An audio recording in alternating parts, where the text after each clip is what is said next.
What is going on, YouTube and weight loss warriors? It's your boy C-Dub, and I'm back with another video.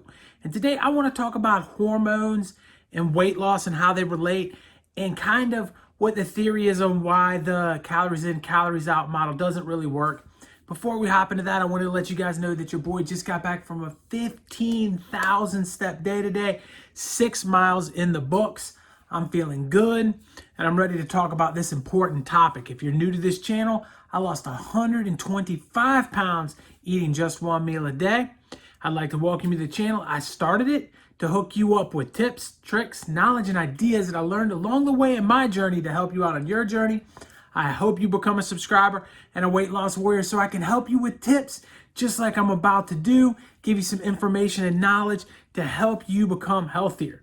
So when we want to talk about this whole thing, and we talk about calories in versus calories out model that's been pushed down our throat forever, basically simplified is saying that if you eat something and you don't burn it, it becomes fat. And that's simple and that's logical and that makes sense.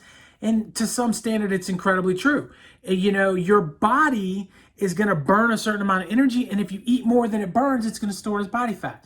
But what we don't hear is that our hormones can allow us to burn more, or our hormones can also allow us to know when we've eaten enough or when we need more, and all of the things in between. So the hormones play a huge, gigantic role in this. They kind of can tell our bodies, go ahead and burn this off because we know we got that coming, and they can increase our metabolism. They can do all these cool things to help us out. But we ignore that, and we just kind of say, hey, listen, if you're overweight, you eat too much. And all of that may be true, but why are we eating too much is the question, and what can we do to better that situation? And I think that one of the issues we have is our bodies, when we're overweight, they start to resist a lot of things. Insulin resistance, we've heard of it, and they also have leptin resistance, ghrelin resistance, and you can get into some situations where your body's not taking signals. So what is leptin and what are ghrelin?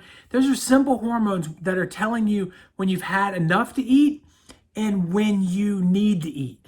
And those two hormones have to work. For example, if your leptin is not working, your body is not letting you know that you've eaten enough. And so that is a problem. So your body will produce this leptin like crazy. It will let you know, hey, look, you're eating too much, you're eating too much, you're eating too much. But when you're overweight, a lot of times what happens, the signal's not, your brain's not paying attention to it, because your brain is like, dude, we get this signal all the time. Like, come on, really? Really? We're obviously eating. We obviously need it. Stop signaling that we don't. And so your brain resists it. That is a huge problem. And then on the ghrelin, on the other hand, which is secreted from your stomach when your stomach is empty, you start to secrete ghrelin saying, you know, feed me now. If that is always getting released, then you're going to have some issues too. So it's this whole big cycle that allows us to happen. So when you're in the situation that you're in, a lot of us are in, and I've been there and done that, I'm going to tell you right now that number one, I was definitely insulin resistant when I was overweight. Number two, there's without a doubt my leptin was broken. As broken could be, and that affected every other aspect of my eating. And that's where we all kind of get in this situation. So if you're one of these people out here that's dealing with a similar situation, you don't really get that full switch. I'm telling you that when I sit down to eat, especially when I was morbidly obese, I would eat and eat and eat and eat and then feel sick. I did not know. Nothing ever felt right. People say they feel full. I didn't feel full until I was sick. That's not the way to go, right? That's when our body's not working at an optimal level. If you feel bloated when you're done eating, you're like, oh God, oh, I can't put another thing in my mouth, then you've probably messed your leptin up along the way. So how do we get into a spot where that works a little better for us? And the key for me was intermittent fasting. The key for me was taking a big break between meals. And when I started to take big breaks between meals, I all of a sudden started to feel full when eating a meal. And now I've told you guys before that I eat too fast, and that's still an ongoing problem that I'm dealing with today. But if you can slow down your meal, it's another thing that will allow the leptin to actually be released, and then your brain to understand that, hey, listen, we have had enough to eat. And when you rush to eat too fast, a lot of times that signal doesn't get there. And I think that's kind of how I got broken in the first place. I think that I rushed to eat all the time my whole life, and eventually I was overeating before I could even get the signal out. And then eventually my brain just shut the signal off and said, forget leptin. It doesn't know what it's talking about. The man's eating, let him eat. And that's kind of how I got where I was at. But the good news is, somewhere along the way, probably 6 months, I'd say, into my journey, I started to feel full at a decent time in the meal. I would be like, wow, I kind of feel content. And I could get up and walk away from eating. That's never really been something that I was able to do successfully in the past, which is hugely important. And right about the same time, you know, the fasting on the other end is going to teach your ghrelin when you actually need it.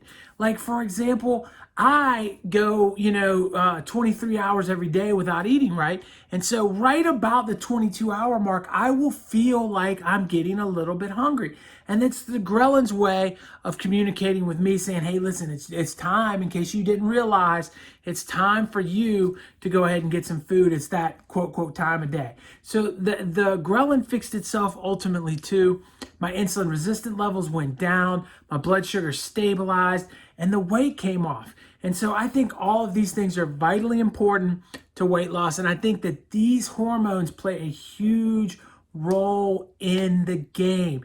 And anyone that's telling you it's just calories in, calories out, just failing that side of it. So you got to understand that you're going to be a little miserable at the beginning of this, that you're not going to have the issues of knowing when you're full and knowing when to do all that. But another reason why you should do one meal a day, and that is the simple fact that it's very hard to eat too many calories in one meal. So if you're sitting down and you're eating, even if you eat till you get sick, like I was doing in the beginning of my OMAD, I still move the scale, especially when you're morbidly obese. And your hormones will eventually get back in check.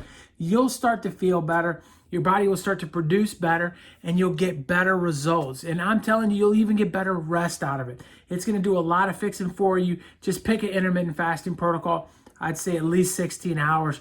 But if you can break it down to 4 hours of eating, or something like that, at least 16 hours of fasting, 8 hours of eating, or 4 hours of eating, I think you'll be golden. And if you can be like your boy, I think it'll be even better if you do a 1 hour window. But that's on you. I just wanted to bring you this information because I know that we need to know sometimes it's a little bit more than just weight loss, a little bit more than just calories. Sometimes it happens to do with what's inside our bodies, and the only way to get control of that is to try to fix them. So I hope this information was good. I hope you guys enjoyed it.